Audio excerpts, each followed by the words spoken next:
আজকের ব্লগ পুরোটাই অ্যাডভেঞ্চার। শুধু দেখুন জাস্ট, এই বাঁশের সাঁকোর ওপর দিয়ে বাইক পারাপার, তারপরে ফুটো নৌকায় নদী পারাপার, সব আছে। খুব এনজয় করবেন এটুকু বলতে পারি।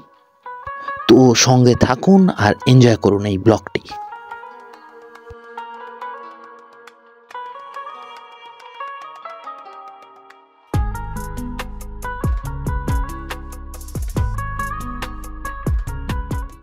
হ্যালো বন্ধুরা, আশা করি সবাই ভালো আছেন। অনেক দিন পর যদিও আমি আবার আসলাম আমার ব্লগ নিয়ে। আজকে আমি আপনাদের দেখাবো কলকাতার কাছাকাছি কুলটি লক গেট।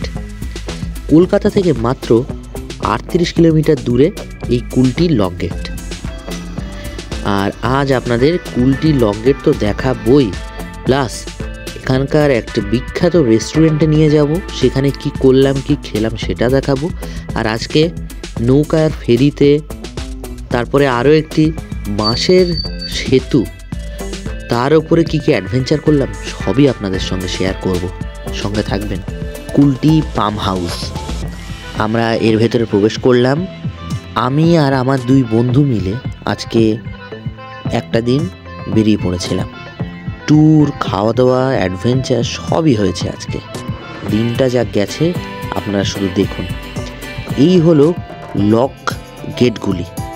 কিভাবে এগুলো পরপর সারি দিয়ে দাঁড়িয়ে আছে, এটা আমি কখনোই এভাবে দেখিনি, এই ফার্স্ট টাইম দেখলাম। গেটগুলো পরপর এরকমই লাগে ভেতর থেকে দেখতে। লক গেটের সামনেটা প্রথমেই দেখিয়েছি, আর এই হলো লক গেটের পিছন। লক গেটের ভিতরটাও আপনাদের সঙ্গে শেয়ার করলাম। আর এই যে এখানে প্রত্যেকটা গেটের মুখে এক একটা জাল টাইপের লোহার বেড় দেওয়া রয়েছে, মানে যদি কখনো উল্টোপাল্টা জিনিস জলের সঙ্গে চলেও আসে, ওইখানে ছাঁকনির মতো সেগুলো আটকে যাবে। তারপর ওখান থেকে 6.5 কিলোমিটার দূরে এই নোনা মাটি রেস্টুরেন্ট। এর পরিবেশ মানে অ্যাম্বিয়েন্সটা এতটাই সুন্দর যে ওখানে না গেলে সেটা বলে বোঝানো সম্ভব না। এখানে নিজস্ব একটা ক্ষেত রয়েছে, তাতে অনেক সবজি চাষ হচ্ছে দেখলাম।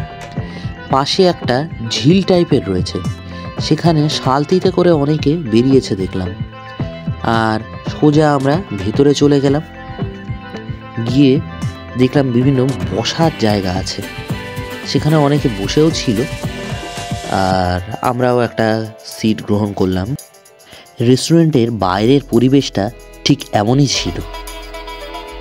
পরপর দূরের ইটভাটার চিমনি দেখা যাচ্ছে, আর এরকম একটা জলাধার রয়েছে, তার উপরে কিছু পানকৌড়ি বসে আছে।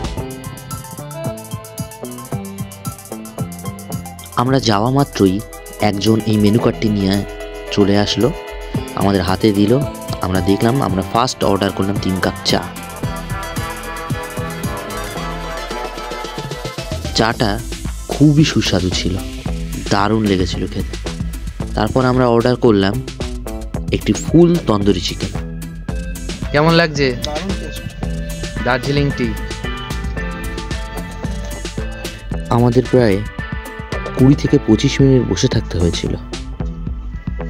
এটা বানিয়ে এনে দিল। তারপর দেখে তো খুবই ভালো লাগছিল, কালার টালার সবই ঠিক আছে, ঠিক যেমনটা চেয়েছিলাম তেমন।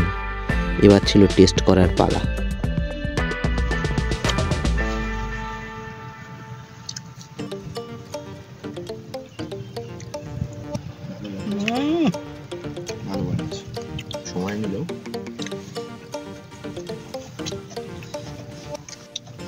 খাওয়ার সময় দেখলাম কিছু অতিথি এসে উপস্থিত, তো তাদেরও একটু কিছু দিলাম ওখান থেকে। ওরা 2 বাচ্চা, তার মা 3 জন ছিল, আর ওরা অল্পতেই খুশি, ওরা বেশি কিছু চায় না। যাই হোক, ওদেরকে প্রত্যেককে অল্প অল্প করে দিলাম ওর থেকে। ওরাও খুশি, আমরাও খুশি। তারপর ছিল আমাদের বেরোনোর পালা। এই রেস্টুরেন্টের অ্যাম্বিয়েন্সটা ছোটোখাটো হলেও খুব সাজানো গোছানো। যেমন এই মায়াকুঞ্জ, তারপরে এই পুকুর পাড় বরাবর বহু ফুল গাছ লাগানো আছে। ম্যাক্সিমাম দেখলাম সব গোলাপের চারা লাগানো, তাতে গোলাপ ফুলও হয়ে আছে। তাছাড়া জবা ফুল আছে, খুব সুন্দর বিভিন্ন প্রজাতির, দেখতে খুব ভালো লাগবে। আর পরিবেশের সঙ্গে এত সুন্দর যাচ্ছে যে কি বলবো। বেরোনোর সময় দেখলাম সাইডে একটা ছোট চিড়িয়াখানা বলা যেতে পারে, সেখানে করকনাথ মুরগি, বিভিন্ন প্রজাতির পাখি রয়েছে ছোট ছোট, তারপর খরগোশ আছে, দারুণ, খুব সুন্দর। ঢোকার পথে এটা লক্ষ্য করিনি, বেরোনোর সময় লক্ষ্য করি। তারপর ওখান থেকে আমরা চলে গেলাম ঘাটে। এই ঘাটে খেয়া পারাপার করতে হবে, তো আমরা টিকিট কেটে এগোতে থাকলাম। দেখলাম যে একটি নৌকা ওপাশ থেকে এপাশে আসছে, আর একটি নৌকা এপাশ থেকে ছেড়ে দিয়েছে। তো যে নৌকাটা আসছে ওই নৌকাটাতেই আমরা ওপাশে যাব। তারপর আমরা উঠলাম ওই নৌকায়, আর তারপর যা সিন দেখলাম, আমি এমনিও সাঁতার পারি না, আমার তো দেখে হয়ে গেল। দেখুন কি দেখলাম।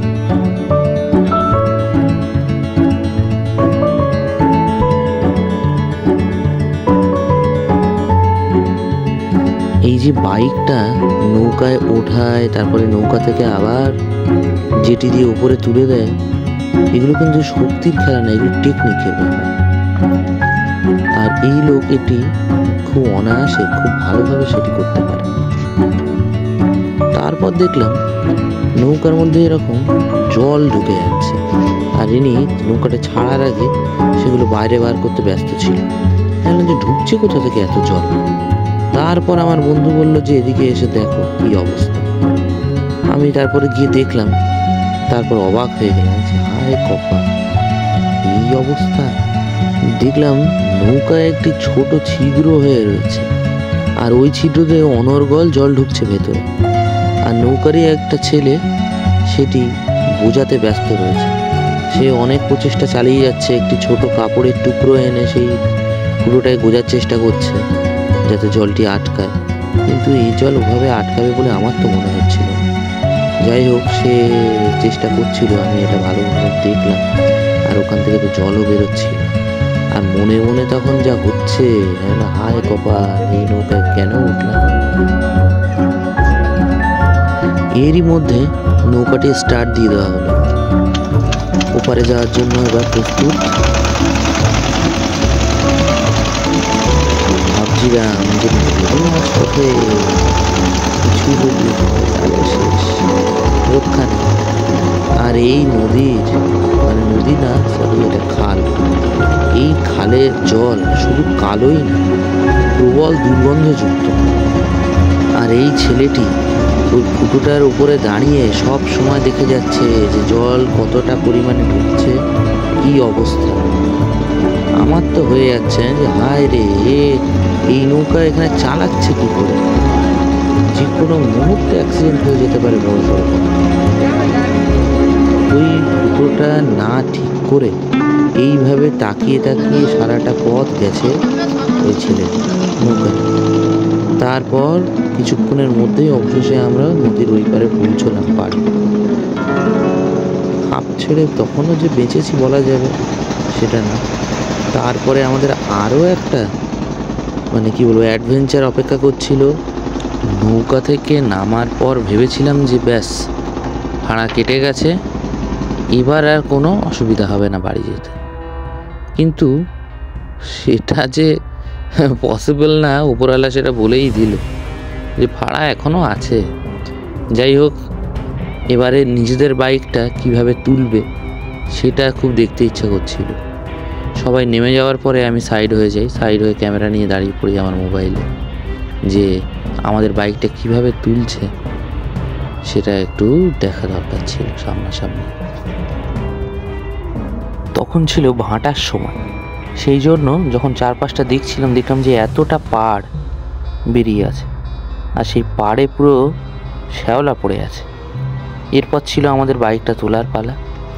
তো এই লোক তো সারাদিনই এই করে, সেই জন্য খুব সহজে কত সুন্দরভাবে বাইকটা তুলে দিল আমাদের।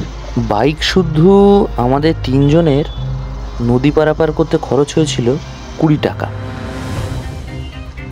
মানুষ সম্ভবত 2 টাকা বা 3 টাকা করে হবে, আর বাইকটা হয়তো 10 টাকা। এরপর এই যে এই ব্যাগ ঘুরে আমাদের এই বাঁশের সাঁকো পারাপার করতে হতো। ঠিক দেখলাম তখন ওপাশ থেকে একজন আসছে সাঁকোতে, সেজন্য আমরা একটু দাঁড়িয়ে গেলাম। আর এরপর ছিল আমাদের বিজয়ী ভব, টানা বিজয়ী ভব।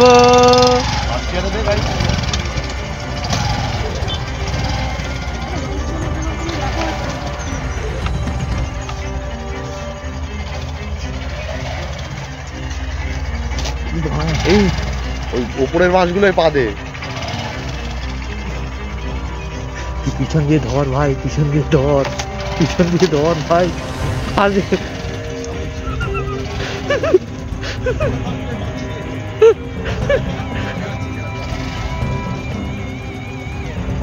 যে বাইক নিয়ে এগোচ্ছে ওর নাম অয়ন, আর যে পিছনে সাপোর্টে আছে সে হলো বিকি। ওদের কথায় শর্টকাট করতে গিয়ে আজ এই দশা। ভালোই ভয় পাচ্ছে দেখেই বোঝা যাচ্ছে, কারণ এরকম তো অভ্যাস নেই কারো আমাদের। এত সরু একটা বাঁশের সাঁকোর ওপর দিয়ে বাইক নিয়ে যাওয়া। ও তো গেছে ফেসে, আর আমি এদিকে হেসে মরছি, কারণ যেসবভাবে কথা বলছিলাম আমরা ওই রকম জায়গায় ওই সব কথা শুনলে এমনি হেসে মরে যাবে যে কেউ। নেমে যাও, নেমে হাঁটিয়ে নিয়ে যাও, নেমে হাঁটিয়ে নিয়ে যাও। চালাতে হবে না, নেমে হাঁটিয়ে নিয়ে যাও। নেমে দিব্যু ভালোভাবে হাঁটিয়ে নিয়ে যেতে পারবে। ও পাচ্ছে না। আমার একটু তাড়া ছিল, ভয়ে রাগে দুঃখে যে প্ল্যান যখন মাথায় আসছিল সেটাই ওদের বলছিলাম। আমিও কিছুটা এগিয়ে গেলাম, তারপর যে যদি কখনো সাপোর্টে লাগে আমিও নেমে যাব সাপোর্ট। আমি তো ভিডিও করছিলাম। যাই হোক, মাঝখানে এসে তো ভারী বিপদে পড়েছি, না পাচ্ছি এগোতে, না পাচ্ছি পিছোতে। আর ও বেচারা ভয় তো পাচ্ছে প্রচণ্ড, দেখেই বোঝা যাচ্ছে। ধীরে ধীরে এগোচ্ছে।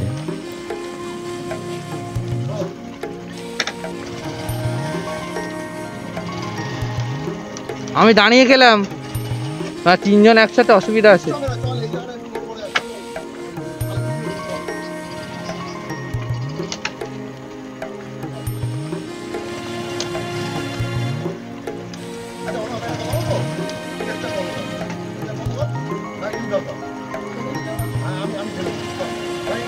একদম ভালো বুদ্ধি।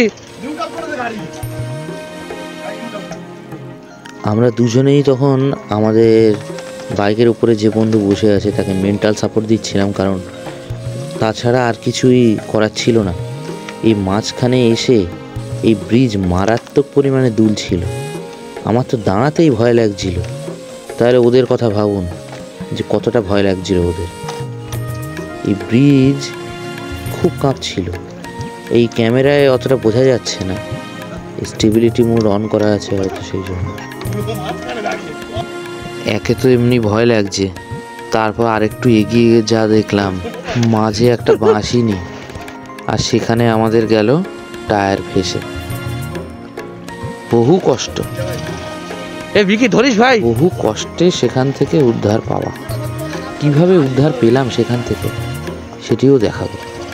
পুরোটা সাঁকো জুড়েই আমি ভিডিও করে গেছি। যেহেতু আমার হাতে বাইক ছিল না, বাইকটা আমাকে সাপোর্ট দিতে হচ্ছিল না, আমি মোবাইল দিয়ে সেই জন্য সবসময় ভিডিও করছিলাম। আর ওখান থেকে পড়ে যাওয়ার প্রচণ্ড চান্স ছিল, কোনো মতে আমরা বেঁচেছি সেখান থেকে।